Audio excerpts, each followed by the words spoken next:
За сайн байцгаана уу? Бүгдэнд нь өглөө 20 минут. За тэгээ намайг дэмжиж байгаа бүх хүмүүстээ баярлалаа. Тэгээд сабан дараа лайк дарж байгаа хүмүүстээ бас их баярлалаа. За тэгээд миний шогт оруулж байгаа.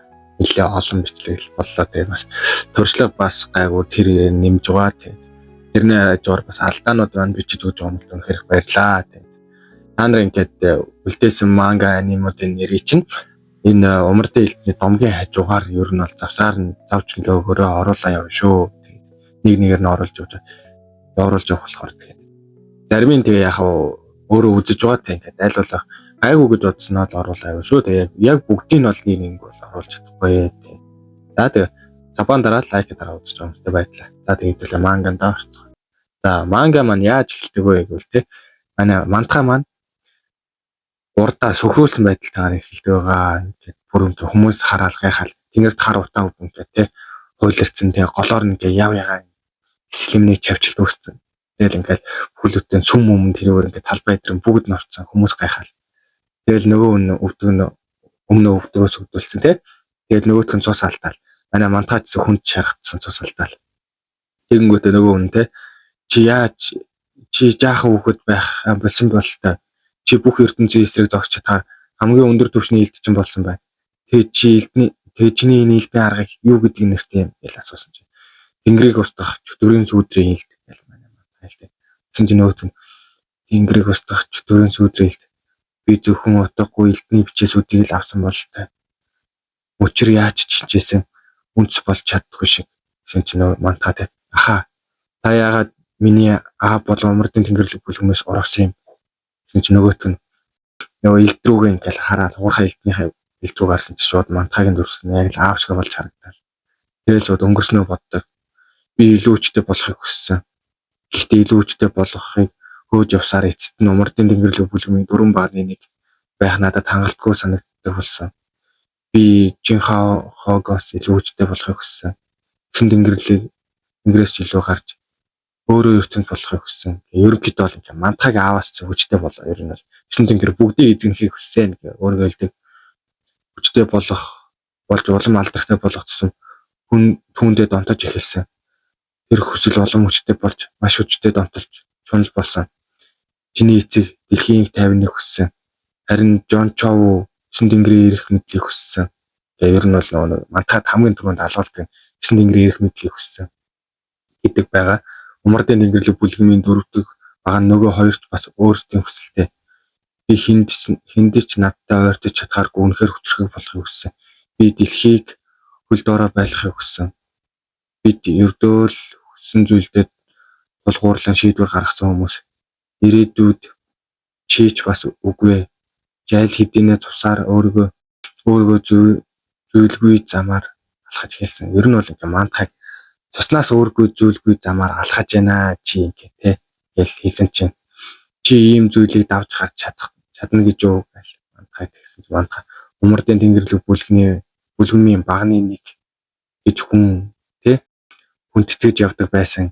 Хийсэн зүйлийнхээ ийм хэн шалтгаанаар булзааруулах хэрэггүй гэл манай мантхаг те та нар бол өөрсдийн шунал хүслийг дарж чадаагүй бүх төрлийн арга зайлыг хэрэгэлсэн хулчгар новшноо гэсэн чинь нөгөө те мэдээж чиний эцэг та хоёр үнэхээр гайхалтай хүмүүс. Зүгээр л намайг ал. Тэгээ тэгсэн чинь шууд мантхаа шууд чэйж рүү дүрэл. Нөгөөдгөн шууд цусаар нь алхал. Тэнгүүтээ мантхаа шууд баруун ороо. Чэйж рүү толгоороо татчихвчгаатай чихэнд. Одоогийн моримд бидний мэдгүй нэг зүйл нуугдж байгаа. Чиний эцэг энэ талаар мэдэж байсан байх. Тэр ердөөл энэ талаар ярьж чаддгүй байсан хэрэг. Бид умардыг орхиж төв нутагт ирээд л энэ талаар мэдсэн. Дөрвөн багны нуугдсан ховхоо муусан бусдан урагчид бид чамайг зүгээр л хараад суухгүй. Гэл ер нь бол дөрвөн баг нь одоо чамайг зүгээр харж суухгүй шүү гэж хэлдэг. Элдний урагч намайг ясны умардын элд минь ой үннийг олж мэдээд энэ ертөнцийг зас гэл. Тэгэл үхдэг. Тэгээ мантгаа шууд элдээс хулж аваад дээшээ хараад амар уртаа амсгаа гаргаад. Гэсэн чи манай саагийн чулуун дотроос ингээд нуугдах аргаараа нуугдцсан те хөх шахлаа гэдэг. Энэ жаал яхаараа тулдах болгонд бүх юмсыг устгадаг байна. Тэгсэнгүүтээ шууд бичгийг харангууд те олчихлоо. Яах зүгээр байна. Одоо хүн арахаас өмнө зүхтэй гэх байна. Тэгсэн чинь тэгээд настангууд бүгд ингээл босч ирэл зогсцсон гайхал хараал. Умардын тэнгэрлэг бүлгэмийн агуу дөрвийн сүнсэн илч Жонжоохоо би түүний гайхалтай гэдгийг мэдэж байсан. Ийм хүчтэй гэж мэдсэнгүү гэж хэлдэг байгаа.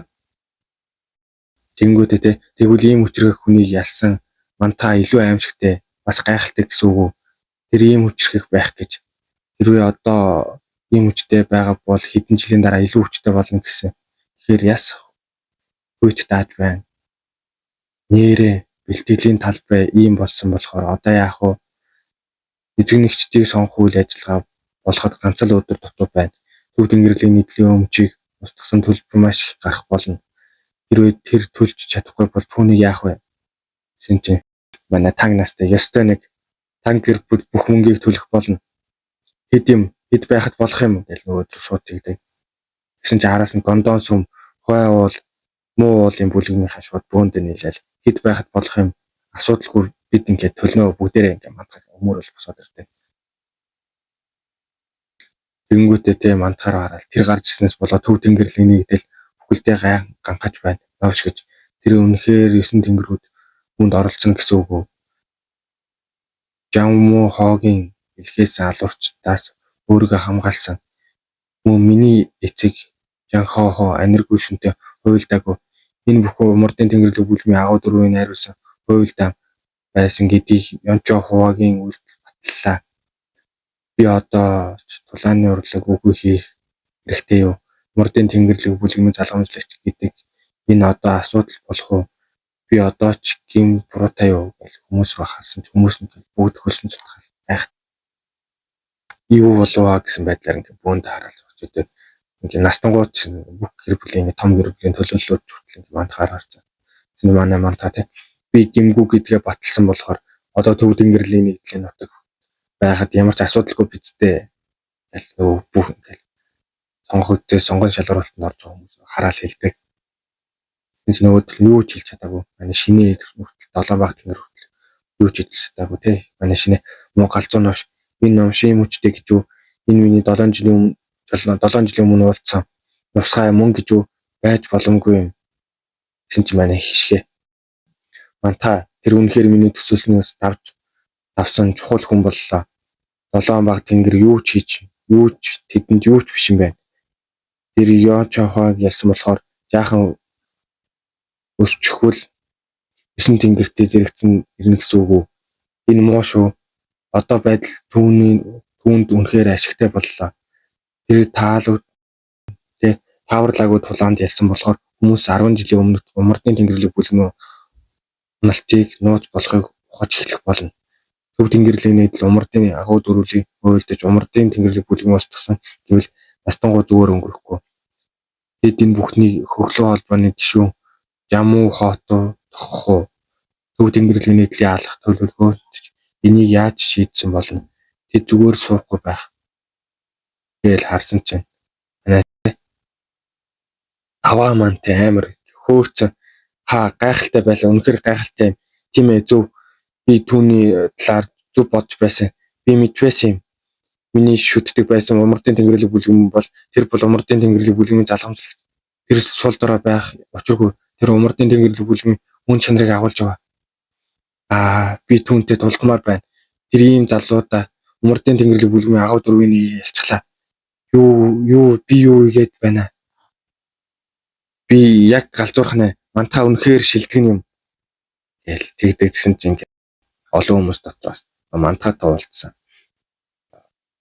Ахын тий харангуйтай тий хүчрэхийг Ёнчоохон унах гэж хөшөрөн гэдэг харгас юм эд юм аа. Мантхаа золиг гайхалтай юм. Яасан амар юм. Би түүнийг дулдахыг хараад би одоо л аав яагаад өгснгийг нь ойлголоо. Тэр ихлээд агуу дөрвийн нэг болох аавтай тулдаа илүү хүчтэй болсон хэрэггүй. Умардын тэнгэрлэг бүлгийн нууц бичээс тийм хүчрэх гэж юу? Эсвэл энэ муу мантаа новш тийм хүчрэх юм уу? Хамаагүй. Эсвэл тэр бүхний нийлбэр болох юм болов? Тэр бүлгийн удирдагч Жиний цусыг тээж байгаа бас нөлөөлөх нь байх. Ийм болохоор л би бүх зүйлтэй хүмүүсийг үзий яддаг. Түүн шиг хүн төвчээр зан амьдрахын төлөө ингэж хичээж байгаа бол хүн чандаа гэсэн над чиг хүн бол яах болж байна. Би түүнийг үзэн ядаж байна. Үнэхээр их үзэн ядаж байна. Тэгдэг дэнгүүтээ эргэж алгалахаа явчихдаг. Мантаа те тайзнаас бууж ихтэй. Ямар ч тач тэр төв дэнгэрлэг нийтлийг үнэхээр их айлгдаг байсан бүлгийн удирдагч чиний хүмүүс байна. Гэл хүмүүстэй сайн байлаа эзэнтэй. Гэл таны хуу сэлмээ гэл байна. Өөгөл сүхвэ баярлаа гэл байна.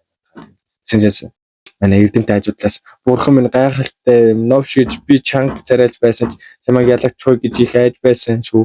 Гэхдээ тэглээгээд чамайг ялахгүй гэж бодож байсан биш шүү гэл амар нус нулимсаа ойлцсон тэрвэл гэсэн чинь манай мата яах өвдөж байна гэл амар хашаараа. Гэсэн чинь манай араас нь минжээтэй мантаа гэл амар. Гэсэн чинь нөгөө хүн тэ цусаараа нэлгцсэн байсан. Нөгөөдгийг харангуйтай нууц үйлсийн танхимын удирдагч Дон Хафион гэсэн чинь нөгөөтөө муу новш чи умардын тэнгэрлэг бүлгийн удирдагч байжээ. Одоо л ойлгож байна. Чи тэгээ зүгээр үү гэж асуусан чинь ажиглаас нь тий. Манай гурвануудын тий. Дофины би угаасаа муу байсан дээр сая хэдэн жил ашиглаагүй дотоод энергид ашигласан.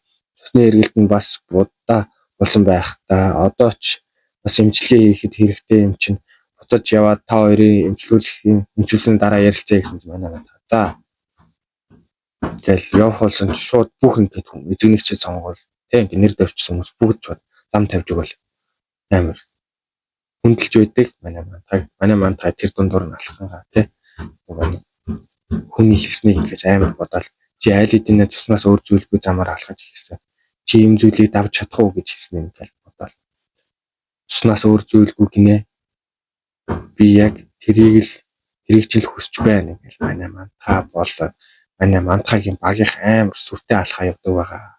Тэснэр энэ чавдар ингээд дуустдаг.